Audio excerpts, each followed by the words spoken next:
SR9 news కి స్వాగతం. పెద్దలు చూపిన సామాజిక సేవ శాంతి ధర్మ మార్గంలో ప్రతి ఒక్కరూ పయనించాలని జగ్గైపేట శాసనసభ్యులు శ్రీరామ్ రాజగోపాల్ తాతయ్య అన్నారు. బుధవారం గాంధీ 155వ జయంతి సందర్భంగా పట్టణంలోని మున్సిపల్ ఆఫీస్ నందు గల గాంధీజీ విగ్రహానికి ఎమ్మెల్యే తాతయ్య, చైర్మన్ రాఘవేంద్రరావు, మాజీ చైర్మన్ శ్రీరామ్ సుబ్బారావు నాయకులు స్థానికులతో కలిసి పూలమాల వేసి నివాళులర్పించారు. ఇక ఎమ్మెల్యే తాతయ్య మాట్లాడుతూ దేశానికి స్వాతంత్ర్యం రావడంతో శాంతి మార్గాన్ని అనుసరించిన గాంధీజీ నేటి యువతకు ఆదర్శంగా తీసుకోవాలని కార్యక్రమంలో నాయకులు, అధికారులు, కోహాన్స్ ప్రతినిధులు పాల్గొన్నారు.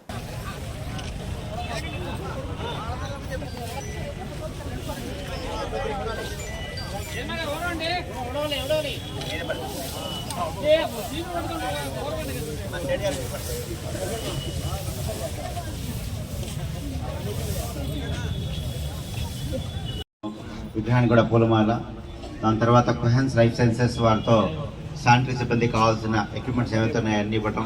నెక్స్ట్ వచ్చేసరికి ఇంపార్టెంట్ ఘట్టం ఏంటంటే పచ్చదనం. గాంధీ మహాత్ముడు అంటే నెక్స్ట్ పచ్చదనం కూడా వస్తుంది కాబట్టి పచ్చదనం కూడా. అలానే ఒక చిన్న సత్కారం మన రెడ్డి గారికి, రెడ్డి గారికి అంటే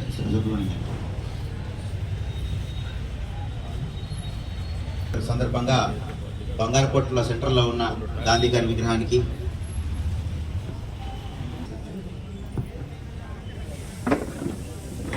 రెడ్డి గారికి ఒక చిన్న సత్కారం. Thank you sir. కత్తుల రోషమ్మ, ఇగో త్వరగా కత్తుల మార్తమ్మ సార్, కమిషనర్ కిరీటం విజయ్, కమిషనర్ కిరీటం విజయ్ కమిషనర్ చేతుల మీద తీసుకో. ఏపూరి సంతోషం, రామ్మూర్తి,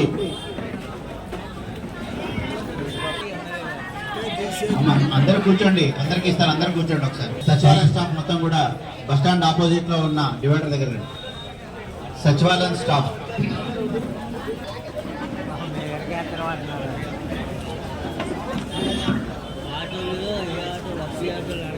సిబ్బందికి పేరు పేరున ఉదయపు నమస్కారం తెలియజేస్తూ, మా శానిటరీ వర్కర్స్ అందరూ కూడా పేరు పేరున నమస్కారం తెలియజేస్తాము.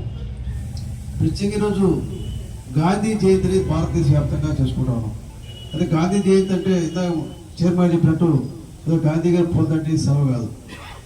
మహాత్మా గాంధీ జయంతి జరుపుకున్నప్పుడు మహాత్మా గాంధీ ఎందుకు ఈ జయంతి జరుపుకున్నాం ఒకసారి ఆలోచిస్తే, మనందరం చిన్నప్పుడు చదువుకున్నప్పుడు కానీ పెద్దలు చెప్తున్నప్పుడు మహాత్మా గాంధీ ఏం చేశారు దేశానికి, మహాత్మా గాంధీ యొక్క పాట ఏంటి ఒకసారి ఆలోచిస్తే, దేశానికి స్వాతంత్రం ఇచ్చిన మహాత్మా గాంధీ శాంతి మార్గంలో నిజంగా ఎంతోమంది ప్రాణాల పని దేశాన్ని పూర్తిగా దోసుకున్న టైంలో దేశ ప్రజల ఐక్యత తీసుకొచ్చి శాంతి, ధర్మము, ఐక్యత అనే మార్గంతోనే దేశానికి స్వాతంత్రం ఇచ్చారు.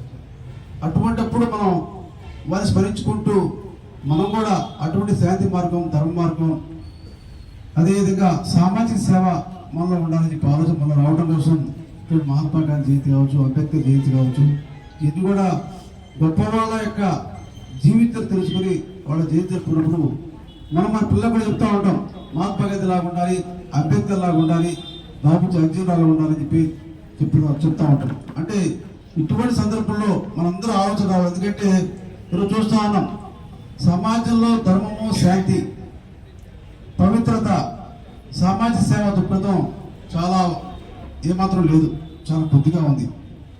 ఇటువంటి ప్రతి ఒక్కరు కూడా ఆలోచించాల్సింది, ఉద్యోగస్తులు కావచ్చు, వ్యాపారస్తులు కావచ్చు, ఎవరైనా సరే చదువుకునే పిల్లలే కావచ్చు, మనలో ఒక శాంతి, ధర్మం అనేది ఖచ్చితంగా ఉండాలి.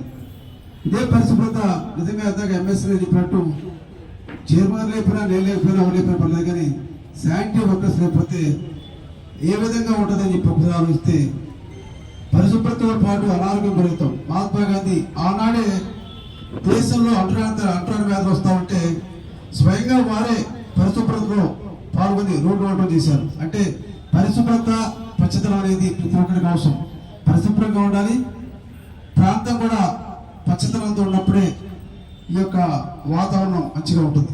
మరి ఇటువంటిప్పుడు మనందరం కూడా మానవుల యొక్క చరిత్ర తెలుసుకొని వారి యొక్క బాటలో నడిస్తే దేశం ప్రపంచంలో గొప్ప దేశంగా మనందరూ కూడా మంచిగా జరుగుతుందని చెప్పి ఆలోచిస్తూ ప్రతి ఒక్కరు కూడా శాంతి ధర్మ మార్గంలో సామాజిక సేవ దృక్పథంతో ముందుకు పోవాలని చెప్పి మీ అందరూ కోరుతూ ప్రత్యేక ఈరోజు కోయాన్స్ లైఫ్ సైన్స్ వారు మన శానిటరీ వర్కర్స్ కి అప్రాన్స్ ఇస్తున్నారు. ప్రత్యేక ధన్యవాదాలు. గతంలో కూడా కోయాన్స్ కంపెనీ వాళ్ళు జగ్గైపేట గవర్నమెంట్ హాస్పిటల్లో డయాలసిస్